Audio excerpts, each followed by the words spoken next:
Maseret Moura, résumé du Daf Lamed Gimel. On était en train de voir une marloquette entre Rabbi Yochanan et Resh Lakish selon Chachamim. Est-ce que, d'après Chachamim, on ne peut racheter aucun Ekdesh après sa mort, aussi bien Kodesh Mizbeach, les Korbanot, que Kodesh Bedek Habayit, ils doivent tous être vivants au moment du rachat, ce que pense Rabbi Yochanan, tandis que Resh Lakish pense que non, les Kodesh Mizbeach, on peut les racheter même après leur mort, les Kodesh Bedek Habayit doivent être vivants au moment du rachat. La Gemara elle ramène à Drachat selon Resh Lakish. Resh Lakish prouve du Pasuk qui dit qu'il doit être vivant le Ekdesh au moment où on le rachète. Resh Lakish prouve du Pasuk qu'il s'agit d'une Kedusha de Bedek Habayit, puisque le Pasuk ne fait pas de différence entre s'il a un défaut ou s'il n'en a pas. Donc il s'agit de Bedek Habayit où la bande ne fait pas cette différence-là. Et là-dessus la Torah dit qu'il doit être vivant. Et elle a exclu une autre Kedusha en disant le mot Ota. Celle-ci doit être vivante mais pas une autre.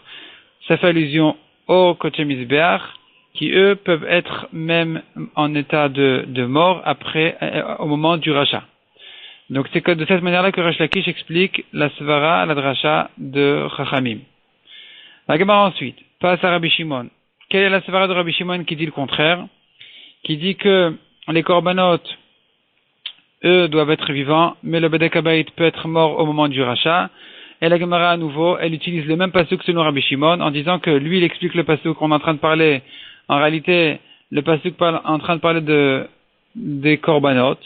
Quand il a dit aussi bien sans défaut qu'avec défaut, il s'agit des korbanot, où c'est là on donne de l'importance à cette question-là s'il a un défaut ou pas.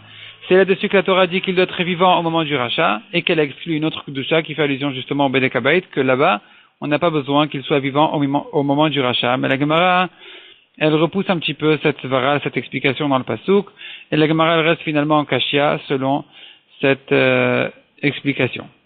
Ensuite, la Gemara elle ramène quelques objections sur Rabbi Yochanan qui se retourne contre Resh Lakish. Finalement, Resh Lakish, lui, il a une autre braïta. À partir d'une autre braïta, il objectait Rabbi Yochanan, et à nouveau, Rabbi Yochanan a répondu, et ça redevient une kouchia sur Resh Lakish. On a tout un pile-poule entre Rabbi Yochanan et Resh Lakish. Ensuite, la Gemara maintenant elle reprend les halachot de base de cette marloquette-là. On a vu que dans le cas où il a un défaut, où le défaut a précédé. Bon, ça c'est une chose d'abord. Si le défaut a précédé la kedusha du korban, selon tout le monde, on peut le racheter même après sa mort. On a vu encore que d'après Rabbi Yochanan,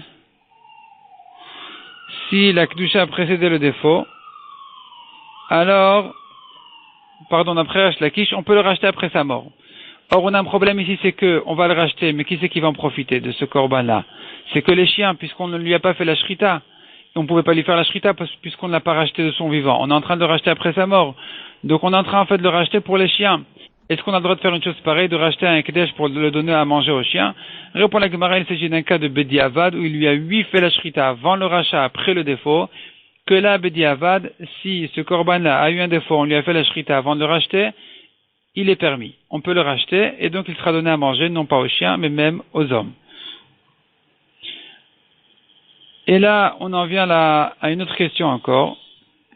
D'après Rabbi Shimon, qui dit que une kedusha de Bedek Habayit peut être rachetée même après sa mort, comment ça se fait qu'on a fait la différence entre s'il a un défaut ou s'il n'a pas de défaut? Comment ça se fait qu'on a dit que s'il n'a pas de défaut, on ne peut pas le racheter après sa mort? Qu'est-ce que ça peut bien faire qu'il n'a pas de défaut? De toute façon, il ne s'agit que d'une kedusha de Bedek Habayit, pas d'un korban. Répond la Gemara, même une kedusha de Bedek Habayit, du moment qu'il est apte, qu'il n'a pas de défaut, qu'il est apte à arriver au Mizbeach, automatiquement il devient un korban. C'est pour ça qu'il faut qu'il ait un défaut pour pouvoir le racheter. S'il n'a pas de défaut, c'est comme un korban habituel, donc on ne peut pas le racheter. La Gemara ensuite demande, selon ce qu'on a vu que d'après tout le monde, si le défaut a précédé la kedusha, alors on peut le racheter. On peut le racheter après sa mort. Et la Gemara demande dessus que nous avons une Mishnah dans Masechet Brorot qui dit que dans ce cas-là où le défaut a précédé la kedusha, dans le cas où le défaut a précédé la kedusha, eh bien, une fois qu'on l'a racheté, il a perdu totalement sa kedusha, il est considéré comme un choulin complètement, et donc son premier né sera kadosh, on pourra le tondre, on pourra travailler avec, on pourra faire toutes sortes de choses aussi comme un choulin complètement, et de même, s'il est mort, on peut le racheter. là-dessus, Rav a dit que cette svara-là de permettre son rachat après sa mort, elle n'est que comme Rabbi Shimon. Mais selon Chachamim, c'est interdit.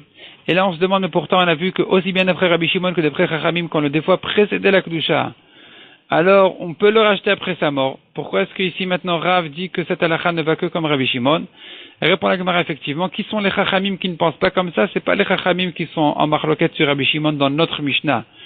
Eux sont d'accord avec Rabbi Shimon que s'il est des fois précédé la Kedusha, alors on peut le racheter même après sa mort. Il n'a pas besoin d'être vivant au moment du rachat. Ici, il s'agit d'un autre Chachamim qui est la Braïta de Lévi, qui lui ne pense pas comme ça. Lui pense que même dans le cas où le des fois précède la Kedusha, on ne peut pas le racheter après sa mort. Après, la Gemara rentre un peu dans les détails de cette question. Si c'est comme ça, pourquoi est-ce qu'on n'a pas dit que cette halakha-là, elle va aussi bien comme Rabbi Shimon que comme Chachamim? Et la Gemara, elle répond à cette question aussi. Mais finalement, en réalité, et d'après Rabbi Shimon, et d'après Chachamim de notre Mishnah, effectivement, si le des fois précédé, alors on peut le racheter même après sa mort.